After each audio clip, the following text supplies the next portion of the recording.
صفته حد محدود ولا نعت موجود ولا وقت محدود ولا أجل ممدود فترى الخلائق بقدرته ونشر الرياح برحمته ووتد بالصخر ميدان عرض ثم الصلاة والسلام على أشرف الأنبياء والمرسلين وحبيبنا وحبيب رب العالمين بالقاسم محمد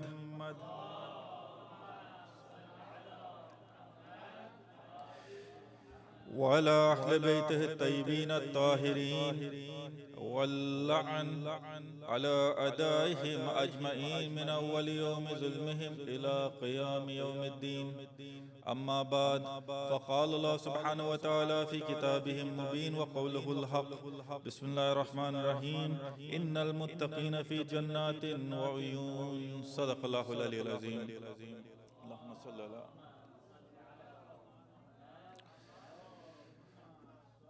Before we get started, as we're all aware, we're dedicating this program to the ruh, to the spirit of not just a sister for some people here, but a mother for this whole community.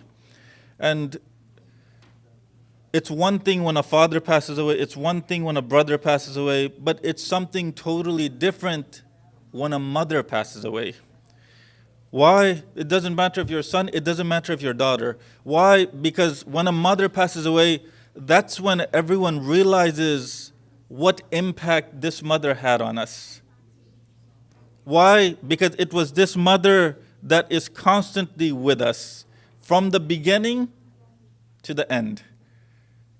Even though in her lifetime we might not do what she tells us to do now and then, we might get angry with her now and then, all of that being unjust. But when she passes away, that's when we realize how important she was. And I'm saying this and I'm giving my condolences, not just to the family, but to this whole community who lost a mother who was one of the pillars of this community. And Amir al-Mu'mineen, when one of his companions, he lost his son.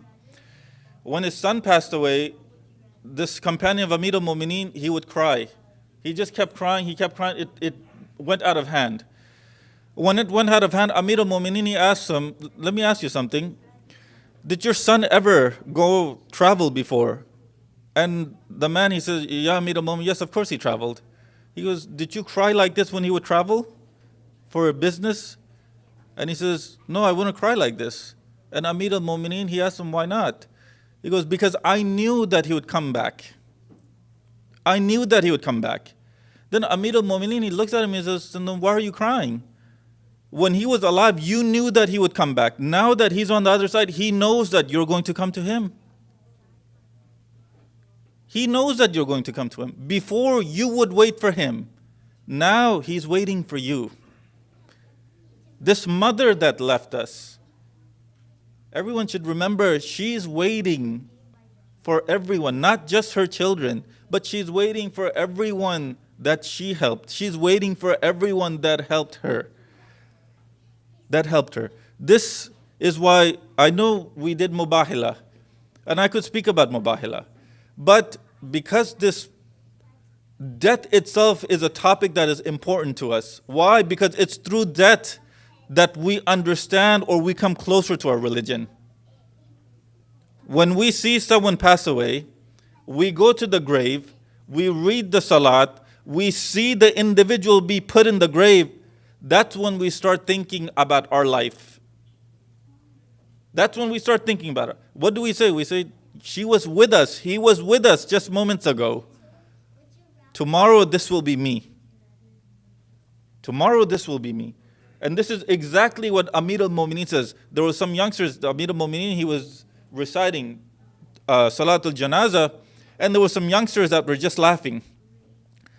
They were laughing, they were having a good time. And Amir al-Mu'mineen, he looks at them and he goes, why are you all laughing? And they stayed quiet. They stayed quiet. Why? Because that isn't a time to laugh. Amir al-Mu'mineen says, this is not a time for you to laugh. This is a time for you to reflect on your own life. What are you laughing about? This is a time for you to reflect on your own life. So when a person from the community passes away, Every individual should reflect on their own life and what will be the consequences to them when they're in that grave. When they're in that grave. This is why when it comes to a mu'min, and I've spoken about death, I believe, one time before, but I was speaking about a different aspect of that, because when it comes to ma'ad, the root, it comes from the word that means to rejoin again, meaning when the spirit rejoins the body. That is what ma'ad means. Right after we pass away, we're in our grave. In this grave, we're asked certain questions. After those questions are asked, is it the final judgment? No, it's not the final judgment. It's not. When those questions are asked, if we fail or we pass, we're where? In Alim al-Barzakh. That Alim al-Barzakh is the differentiator between this world and the world to come, meaning that everlasting afterlife. And depending on our amal, that's how our Alim al-Barzakh will be.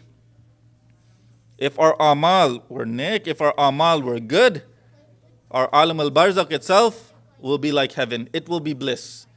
But if our amal were horrible, then our Alim al-Barzakh will show us a little bit about our afterlife, about that everlasting afterlife. But for the mu'mineen, brothers and sisters, when it comes to death, this topic itself is a topic which should scare everyone. It should scare everyone for themselves to make themselves better. To make themselves better. But I don't want to scare everyone to the point where they start thinking, you know what, it's pointless for me now. Sallallahu ala Muhammad wa ala Muhammad.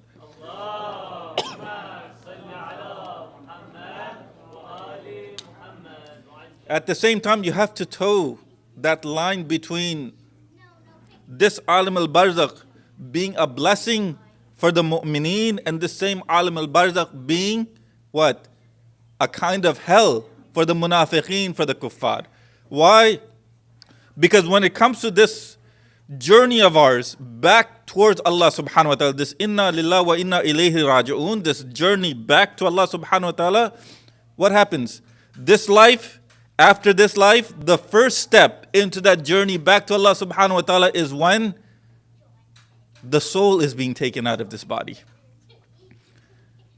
That's the first step. How does this soul come out of this body?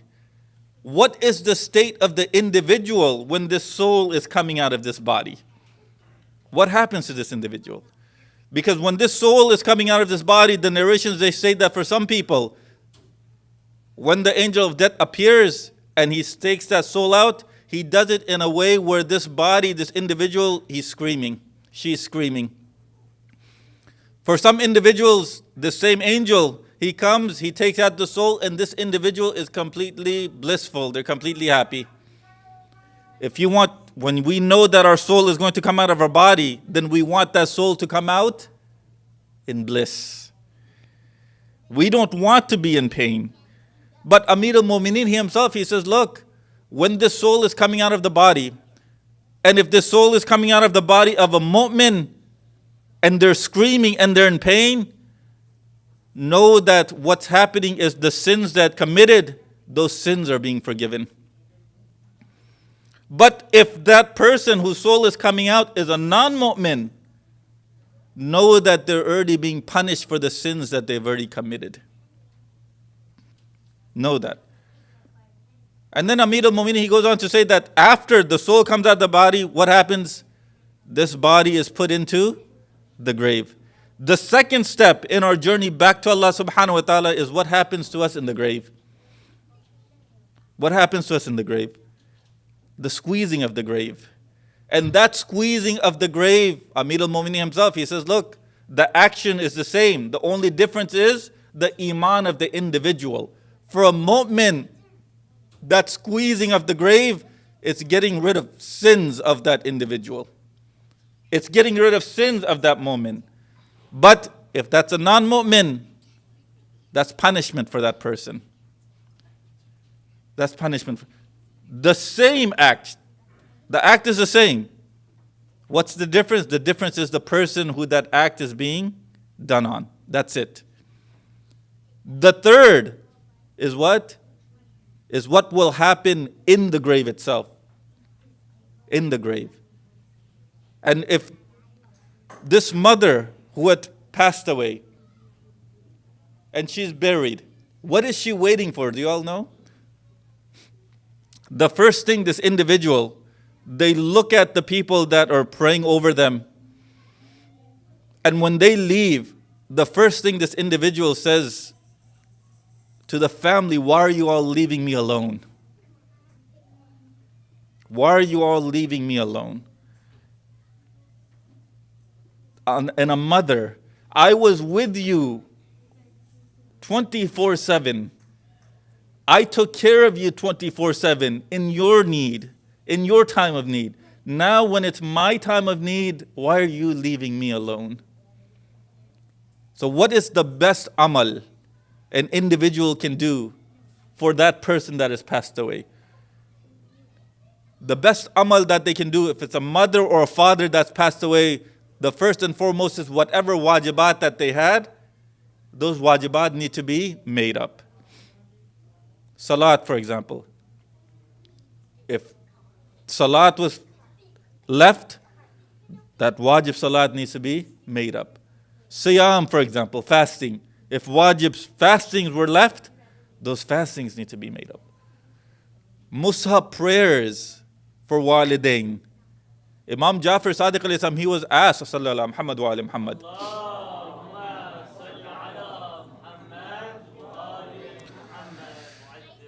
The Holy Imam was asked by one of his companions, Yabna Rasulullah, is it possible that an individual, they're obedient to their parents in their lifetime, but disobedient to their parents after their death? And he goes, yes, that is possible.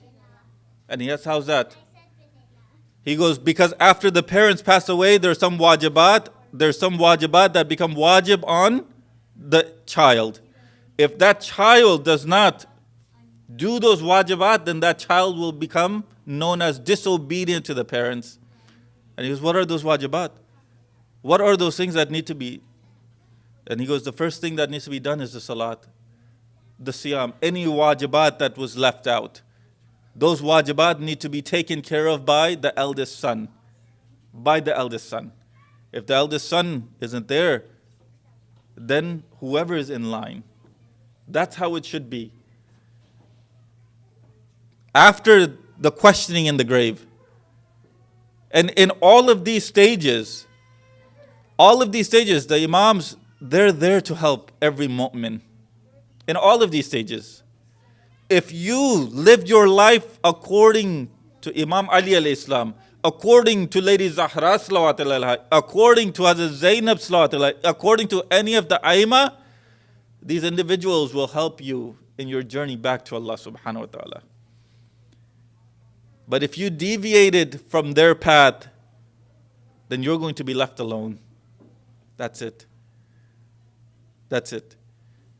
But this verse that I started this lecture off with, Innal muttaqeen fi jannatin wa uyun. Surely for the muttaqeen is the gardens and the wells. For the muttaqeen.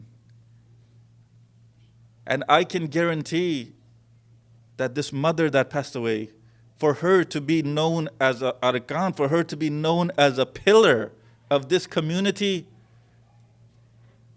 that she must have been someone who would pray. Why? Because the whole community is testifying that she was a pillar of this community. If one or two individuals, if their family member says, oh, you know what, she was a pillar, I would say, okay, you know, it's the family. But no. People that aren't family members, they're testifying that this lady, she was a pillar of this community. How do you become a pillar without doing salat? How do you become a pillar of this community without walking on that same path of Lady Zahra salawatullahi alaiha? Without walking on that path of Lady Zainab salawatullahi alaiha? And for the sisters living in this country, walking on the path of Lady Zahra and Lady Zainab salawatullahi alaiha, it's harder than for the men to walk on the path of Amir al-Mu'mineen. For the sisters. And they all know what I'm talking about, especially this, I'm talking about this hijab.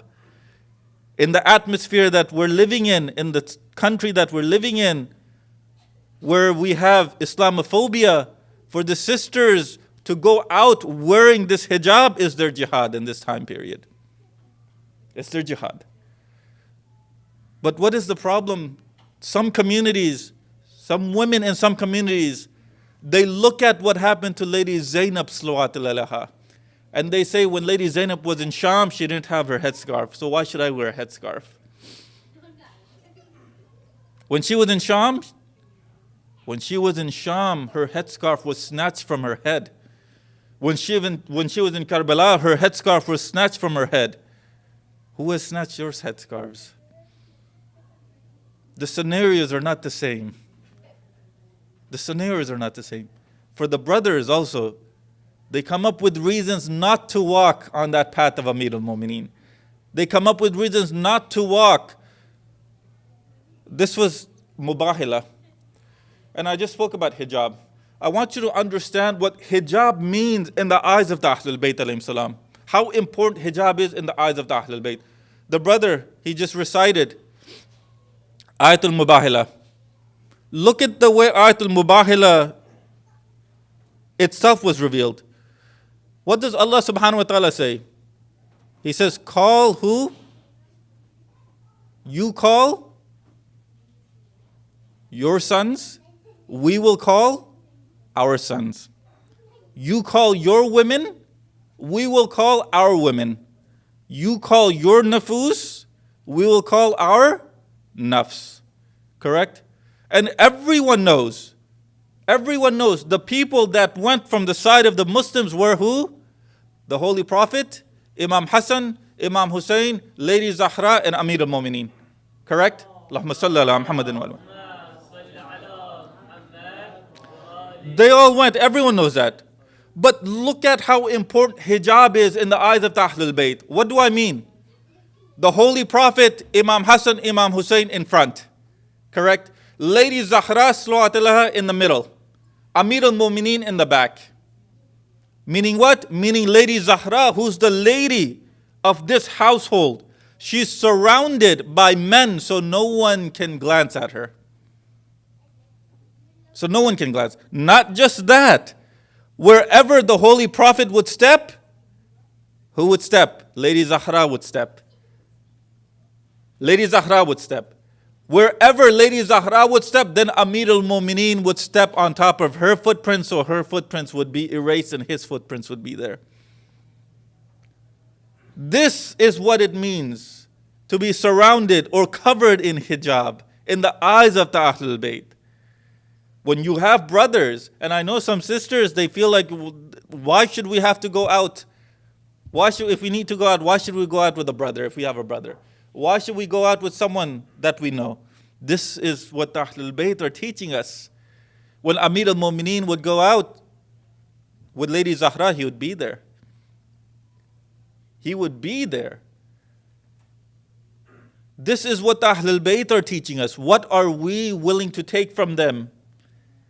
If we leave anything that they've told us or taught us, then we're not following in their footsteps. We're following in our footsteps. We're following in our footsteps. And the month of Muharram is also upon us. The month of Muharram. And this month of Muharram, what is our duty? Sayyid al-Shuhada, he gave his life, but what did he give his life for? Our duty, who come to these majalis, when we come to these majalis, our duty is to understand why Sayyid al-Shuhada not only gave his life, but he gave the life of a 6-month-old infant. What did he give his life for? And you understand this when you read about the reason he stood up. The reason he stood up was for Amr bil Ma'ruf and Nahy anil Munkar. That's the first thing he did. The last thing he did was what? The last thing that he did in Karbala was sajda. Was that sajda? We need to understand why we come to these majalis. Not this Sunday, next Sunday, the Sunday after that. There's going to be a julus. Everyone's going to do Latmiya. Everyone's going to do matam.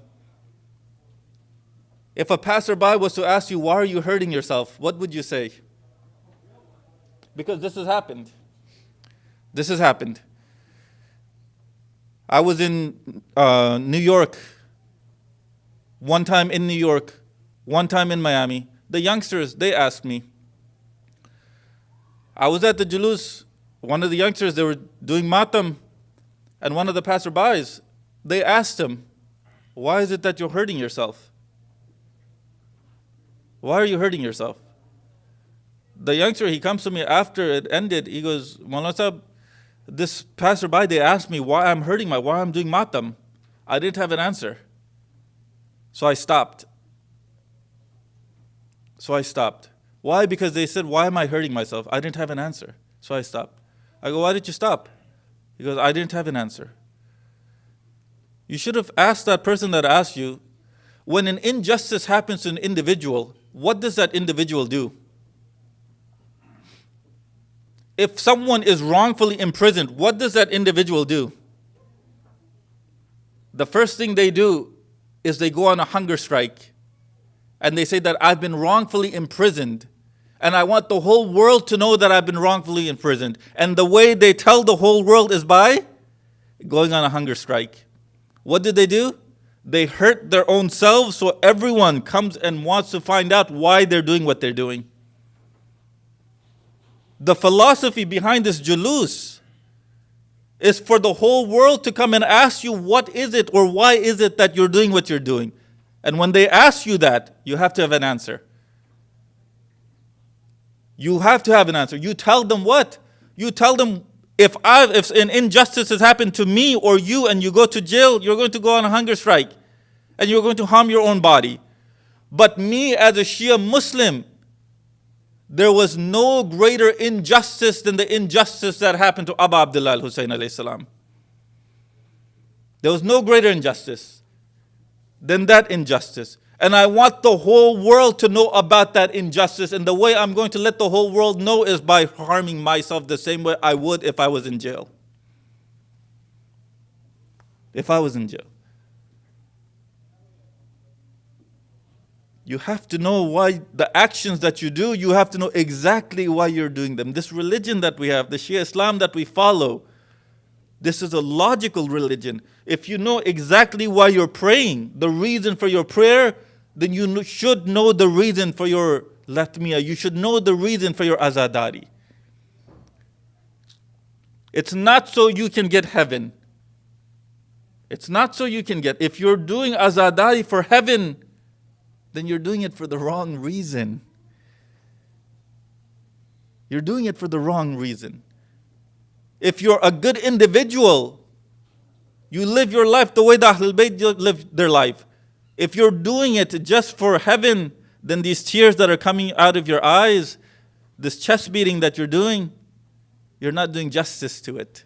Why? Because these tears are worth more than heaven.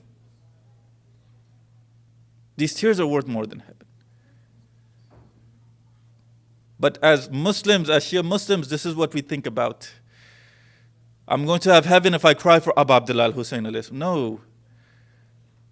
Those 72 that sacrificed themselves, they sacrificed their life not for heaven. They sacrificed their life for Abu Abdullah al-Hussein alayhi salam himself. That's for the sake of Imam Hussein. Not for the sake of Jannah. For the sake of Imam Hussein. So if you cry for Abu Abdullah al-Hussein, it should be for the sake of Imam Hussein, not for the sake of Jannah. Not for the sake that he will give me heaven if I cry for him. Because if you do, then you will be given Jannah. That's absolutely true. He will give you Jannah. But what meaning will it have? If he asks you on the day of judgment, when your child passed away, why would you cry? What would you reply? You'd say, because of the love that I had for that child. I cried because of the love that I had for that child. So you didn't cry because you wanted heaven? You didn't cry because you wanted to be saved from hell? No. Because of the love that I held for my child. If he was to ask you, did you have more love for your child than you had love for me? You had more love for your child than you had for me. What answer would we have? No answer. But Imam Hussein Islam, he'll give you what you want. These are the Ahlul Bayt. If you give them something, they'll give you tenfold in return. Tenfold in return. And the month of Muharram is coming. And everywhere I go, I let the community know. 2 months. The month of Ramadan, the month of Muharram. It's every individual's duty to go to the mosque, to go to the center and ask them, what can I do to help you? You don't wait for the management of the center to come to you and ask for something. No, you go to them and ask them. This is the month where we commemorate the shahadat of Abu Abdullah al-Hussein alayhi salam. What can I do to make my master happy? What can I do to the center? What can I do for the center to make my master happy? In the month of Ramadan, what can I do for the sake of Allah subhanahu wa ta'ala to make Allah subhanahu wa ta'ala happy? These 2 months. Why do I say these 2 months? Because to be honest, as Shias, these 2 months we give much importance to. In the month of Muharram, we commemorate the shahadat of Abu Abdullah al-Hussein alayhi salam. And in the month of Ramadan, we commemorate the shahadat of Amir al-Mu'mineen. Because of these 2 shahadats, we give importance to these 2 months. And these are the 2 months that most of us gather. These are the months. This is why it's important. Anyone who gives even $1 for the sake of Abu Abdullah al-Hussein, for the sake of Allah subhanahu wa ta'ala, Allah subhanahu wa ta'ala himself, he says that he'll return it tenfold. He'll return it tenfold. Who wouldn't want to get back 10 times what they've given? 10 times what they've given. This journey to the afterlife starts with our amal here, brothers and sisters. It starts with our amal here. I already talked about prayer. I don't want to keep beating prayer. But now, just as prayer is important, what we will be doing in Muharram is also important. Why? Because what we do in Muharram, the latmiyah that we do in Muharram, it shows us, it shows the world that verse that Allah subhanahu wa ta'ala revealed where He says, La asalukum alayhi ajran illa al-mawaddata fil qurba. It shows the world that we truly love the Ahlul Bayt alayhim salam. It shows the world. And that's what our duty is. That's what our Sallu ala Muhammad wa ala Muhammad.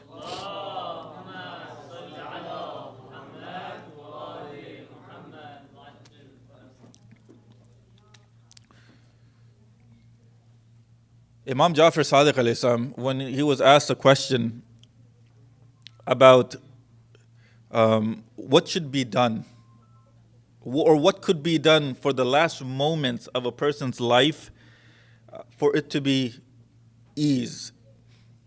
And Imam, he says, if you want your last moments of life to be ease for you, then don't break family relations. Don't break family ties. Silat al-Rahim. This is a very important, I can't stress how important this topic is itself. Connecting or keeping connection of family ties. The Silat al-Rahim. One of the companions of Imam Musa Kazim alayhi salam, Imam, he says, your amal, your deeds, they were brought to me last Thursday. And I saw one deed that made me very happy. And he goes, Mullah, what deed was that? He says that I saw in your deeds that you helped out one of your aunts. And because of that good deed, because of that Sultul Rahim, because of that family relation that you kept, Allah subhanahu wa ta'ala has extended your life. Extended your life. The same way, a companion comes to the 9th Imam. And the Imam, he says to him that your deeds were brought to me last Thursday. And I'm not happy about something that you did. He goes, Mullah, what was it? He goes, after your parents passed away, you and your brother, you fought over inheritance. And when you fought over inheritance, you broke family relations. You stopped talking to each other. But what did you do? You put your foot forward and you wanted to reconnect that family relation. But he didn't want to. And he's gone on a journey. And because he's gone on a journey, he won't make it back alive. He won't make it back alive. And then the man, he says, Mullah, he's going to pass away on this journey. He goes, yes. And that's exactly what happened. The man passes away. Imam, he looks at him, he says that your death was also near. Your death was also coming, but because of the silat al-rahim that you did, it's been postponed. It's been postponed. The Imam himself, he says, anyone who takes the initial steps, the steps to get back family relations, for every step that they take, they get the sawab of 70 shuhada. They get the sawab of 70 shuhada. 70 shuhada. And what is the sawab of just one shaheed? Do you all know, brothers and sisters? Jannah without questions, that's it. There's no questions. For a shaheed, there is no standing on the day of judgment. No. For shaheed, it's straight Jannat. That's it. That's it. And not just that, but the type of palaces, whatever that one shaheed would get in Jannah. The Imams, they say that this one person who's tried to rekindle Silat Rahim, he'd get that what 70 shuhada would get. 70 shuhada. And I'm going to end this lecture. This mother that passed away, I keep coming back to her. Why? Because this community, each and every single one, they're connected. Everyone is connected. Even if you've met her only one time, you're connected. And she's waiting for you now, like I said. She's waiting for you.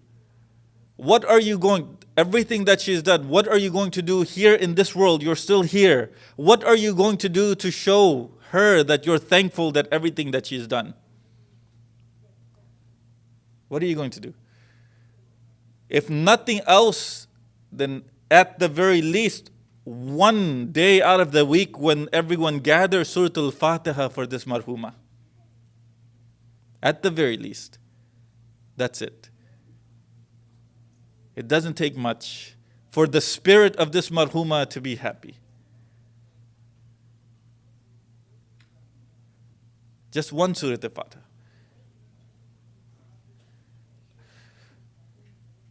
I ask Allah subhanahu wa ta'ala to forgive our sins. I ask Allah subhanahu wa ta'ala to forgive the sins of all of these mu'mineen, mu'minat that are here. I ask Allah subhanahu wa ta'ala to forgive the sins of this mother, of this community that passed away. Give her the status that is becoming of her, and give her a palace, give her a place next to Muhammad wa ala Muhammad. Walhamdulillahi Rabbil Alameen. Brothers and sisters, inshallah, as you're all aware, and they've already announced it, Wednesday definitely will be Muharram. Please just prepare yourself for the month of Muharram, because this is a month of azad, this is a month of grieving. Whatever that you used to do before Muharram, whatever sins that you used to do before Muharram, at the very least, for these first 12 days, for the sake of Abu Abdullah al-Husayn alayhi salam, do not commit those sins, or try your best not to commit those sins. Why? Because Imam Husayn alayhi salam, he sacrificed himself so this change can come within an individual. The change can come within an individual. And you see that change already started in Karbala. We all hear about the 72, but there were 313 shuhada in Karbala, 313. Some of those people, they came and defended Imam Hussein after he was shaheed. After he was shaheed. In Karbala. The change, you see it when Mukhtar rose up. Those same people of Kufa that wrote letters and they betrayed Imam Hussein alayhi salam, those same people, They rose up against Yazid Lantlale. That change, this is what needs to happen within ourselves, each and every single Muharram. And this is what you need to prepare yourself for, to change yourself. Why? Because each and every one of us, especially the sisters too, each and every single one of us is hoping that we are one of those 313. And of those 313, we have some narrations that say that 50 of them are going to be women. Women. So I asked you, in this month of Muharram, wherever you may be, wherever you're attending Azadari, go to that Azadari, go to that majlis, go to that lecture to learn something, and not just learn it, but implement it in your life. Implement it. Walhamdulillahi Rabbil Alameen. Sallallahu ala Muhammad.